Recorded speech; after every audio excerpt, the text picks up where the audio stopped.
Om Swastiastu. Selamat berjumpa kembali anak-anak. Pada pertemuan kita kali ini masih membahas tentang sistem rangka. Nah, seperti yang janji Ibu kemarin, kita akan lanjut dengan materi yang masih berhubungan dengan sistem rangka, yaitu persendian. Nah, mungkin kalian sudah banyak tahu tentang persendian karena di SD kalian sudah pernah mempelajari tentang sistem rangka. Nah, bagi anak-anak yang belum menonton videonya yang kemarin tentang tulang, jadi mohon silahkan dibuka linknya lagi, disimak lagi, kemudian coba dengan soal yang Ibu berikan pada Google Formulir ya. Untuk anak-anak yang nilainya masih kurang, pasti kalian tidak fokus menonton atau belum membuka videonya. Jadi sebelum menjawab soal, silahkan kalian simak dulu videonya ya, supaya nilai kalian bagus. Nah, untuk kali ini tentang persendian, di mana tulang-tulang pembentuk rangka tubuh manusia itu adalah saling berhubungan satu dengan yang lainnya. Nah, hubungan antar tulang ini disebut dengan sendi atau artikulasi. Nah, tulang-tulang pada sendi tetap berada di tempatnya karena diikat oleh jaringan ikat sendi atau yang disebut dengan ligamen, di mana ligamen ini memungkinkan terjadinya gerakan dan juga dapat membatasi gerakan. Nah, berdasarkan sifat geraknya, sendi dibedakan menjadi 3 anak-anak ya. Yang pertama ada sendi mati atau sinartrosis. Sendi mati ini yaitu persendian yang tidak dapat digerakkan karena terbentuk dari hubungan antar tulang yang sangat erat seperti satu tulang ya. Padahal tulang tersebut tidak menyatu, tetapi seperti menyatu ya. Contohnya pada tulang tengkorak yang Ibu tunjukkan pada gambar ini ya. Nah, seperti menyatu padahal ini tidak menyatu. Nah, kemudian pada tulang panggul ya, ini di sini. Nah, ada sendi tetapi sendi ini tidak dapat digerakkan, sehingga disebut dengan sendi mati atau sinartrosis. Nah, kemudian yang kedua yaitu sendi kaku atau amfiartrosis. Persendian ini yaitu persendian yang memungkinkan terjadinya sedikit gerakan atau gerakannya sangat terbatas. Contohnya tulang pergelangan tangan dan tulang pergelangan kaki ya. Seperti yang Ibu tunjukkan pada gambar, ini adalah tulang pergelangan kaki ya. Kemudian antar tulang rusuk ya, antar tulang rusuk ini, antar tulang belakang juga ya. Kemudian antar tulang belakang dengan tulang rusuk ya. Nah, di sini ada sedikit pergerakan ya. Yang disebut dengan sendi kaku atau amfiartrosis. Kemudian yang ketiga itu adalah sendi gerak atau diartrosis. Nah, sendi gerak atau diartrosis ini adalah persendian yang memungkinkan terjadinya gerakan yang lebih bebas atau bisa terjadinya gerakan satu arah, bisa juga ada 2 arah dan segala arah. Nah, pada kedua ujung tulang yang saling berhubungan ini terbentuklah rongga sendi yang berisi minyak sendi yang disebut dengan cairan sinovial. Nah, menurut arah geraknya, diartrosis atau sendi gerak ini dibedakan menjadi 5 ya anak-anak ya. Di antaranya adalah sendi peluru, yang mungkin kalian sudah paling familiar dengan sendi peluru ya, yang ada di bagian gelang tulang di sini, tulang gelang bahu, di mana sendi peluru ini memungkinkan terjadinya gerakan ke segala arah, ya. Nah, sendi ini dapat ditemukan pada antara tulang paha dengan tulang gelang panggul, ya. Di sini ada sendi yang disebut dengan sendi peluru. Kemudian di antara tulang belikat dengan tulang lengan atas, ya. Di sini juga ada sendi peluru. Nah, ini ada porosnya ya anak-anak ya. Ini kalau diumpamakan seperti pada gambar ini ada porosnya, kemudian ada pelurunya ya. Nah, ini adalah sendi peluru. Jadi ingat, sendi peluru itu adalah sendi yang memungkinkan terjadinya gerakan ke segala arah, yang contohnya dapat ditemukan pada antar tulang paha dan tulang gelang panggul, kemudian antar tulang belikat dan tulang lengan atas. Yang kedua itu adalah sendi engsel. Nah, sendi engsel ini memungkinkan terjadinya gerakan satu arah. Nah, di mana dapat ditemukan? Nah, sendi engsel ini dapat ditemukan pada antar tulang lengan atas dengan tulang pengumpil dan tulang hasta, ya, pada siku tangan kalian. Kemudian pada tulang di lutut ya, tulang lutut yaitu antar tulang paha dengan tulang betis dan tulang kering. Nah, ini ya, antara tulang kering dan tulang paha. Di sini ada sendi engsel. Dan kemudian juga pada jari-jari tangan dan jari-jari kaki ya, antar ruas-ruas jari tangan dan ruas-ruas jari kaki. Nah, itu di sana ditemukan sendi engsel yang memungkinkan terjadinya gerakan satu arah. Kemudian yang ketiga adalah sendi putar. Nah, di mana dapat ditemukan sendi putar ini? Sendi putar ini memungkinkan terjadinya gerakan memutar ya, pada ini di sini ada tulang atlas ya anak-anak ya, di bawah tengkorak kita itu ada sendi yang disebut dengan sendi putar ya. Kemudian bentuk kalau diumpamakan bentuknya seperti ini ya, seperti pada gambar ini. Jadi gerakannya memutar, ada porosnya juga ini di sini. Kemudian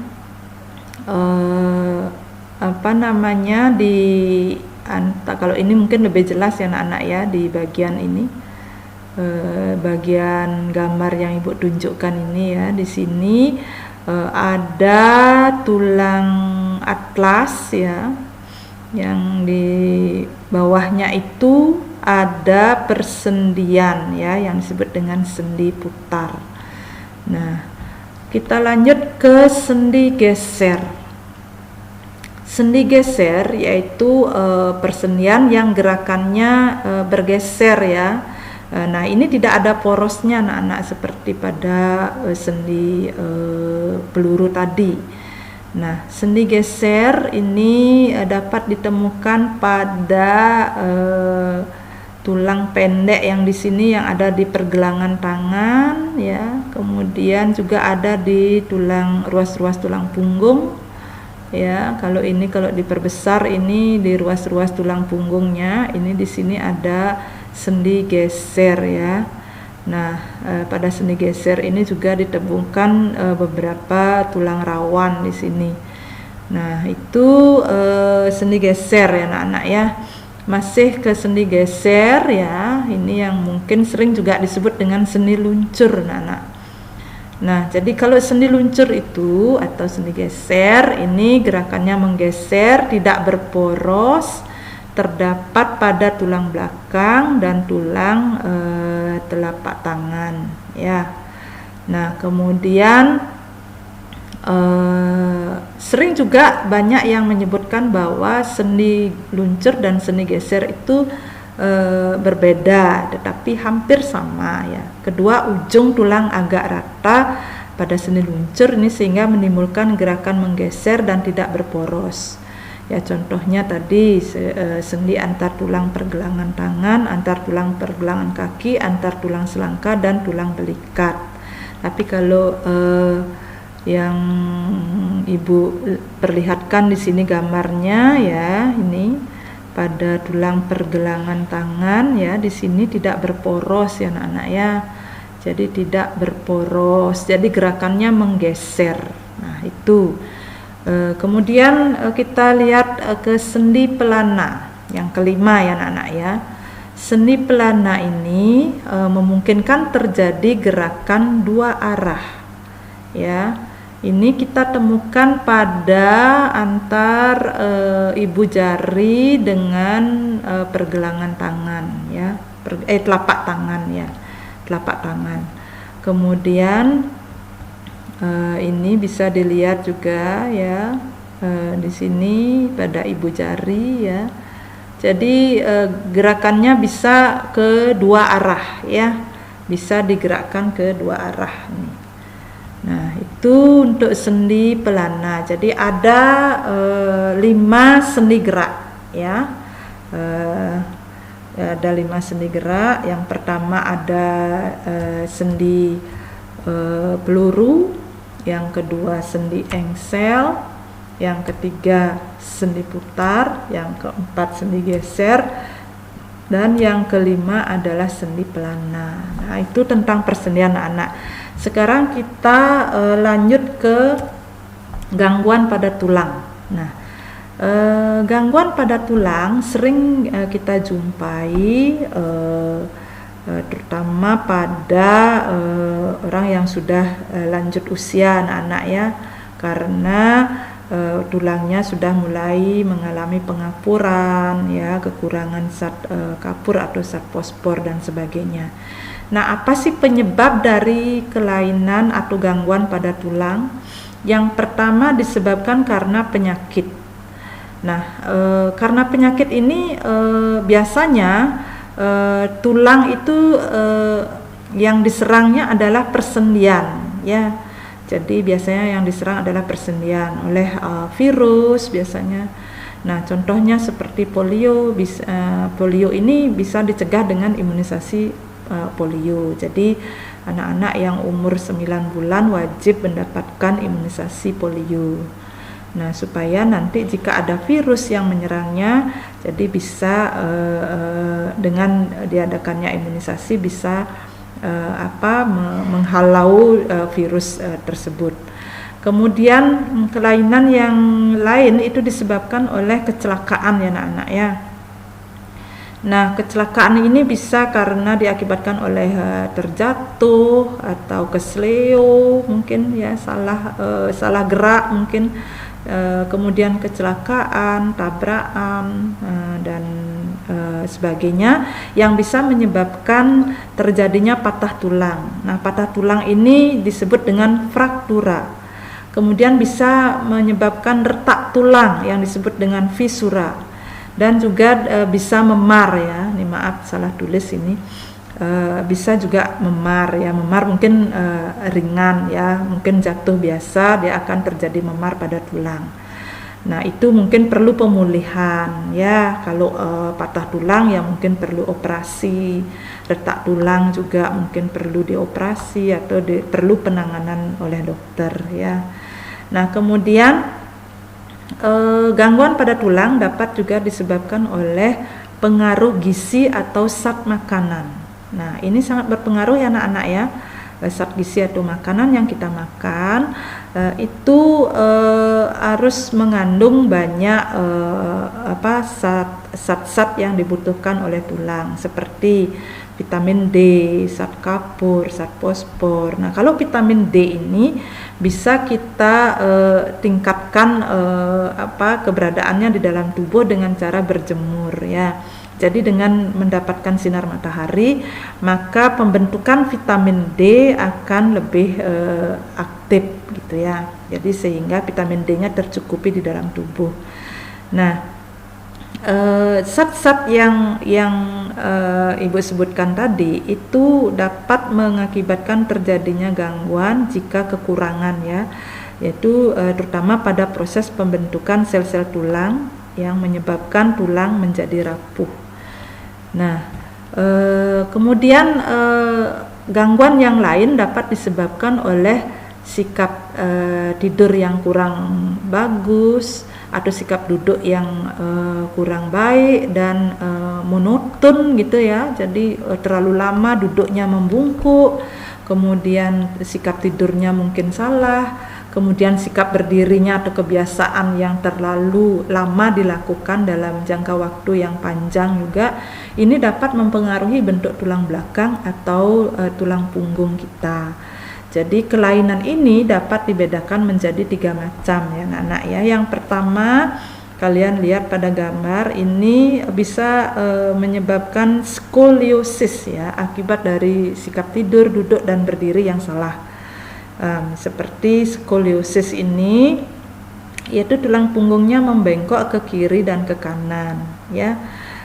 Kemudian ada yang disebut dengan kifosis ya. Kifosis ini tulang punggungnya membengkok ya ke belakang ya. Nah, ini tulang punggungnya membengkok ke belakang. Kemudian lordosis itu tulang punggungnya membengkok ke depan gitu ya. Jadi sangat kelihatan sekali kalau dilihat dari samping ya anak-anak ya. Nah, kalau skoliosis kalau dilihat dari belakang ini kelihatan dia ke arah membelok ke samping dan ke kanan. Nah, seperti itu kira-kira gangguan-gangguan yang ada pada tulang dan persendian. Masih banyak lagi gangguan-gangguan yang lain seperti rematik itu ya, kemudian ada kanker tulang dan sebagainya. Bisa kalian cari sendiri, browsing sendiri di Google kelainan-kelainan yang ada pada tulang. Nah, itu kira-kira anak-anak pembahasan tentang persendian yang semoga bermanfaat untuk kesehatan kita. Jadi semakin kita mengenal bagian-bagian pada tubuh kita, kemudian cara merawatnya, maka kita akan bisa menghindari gangguan-gangguan penyakit yang mungkin terjadi pada tulang gitu ya.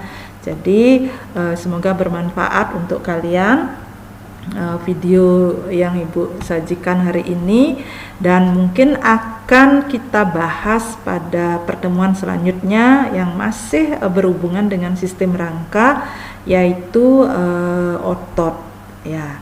Nah, sampai di sini dulu perjumpaan kita kali ini. Semoga bermanfaat video yang Ibu sajikan, dan Ibu akhiri dengan Paramasanti. Om Santi Santi Santi Om.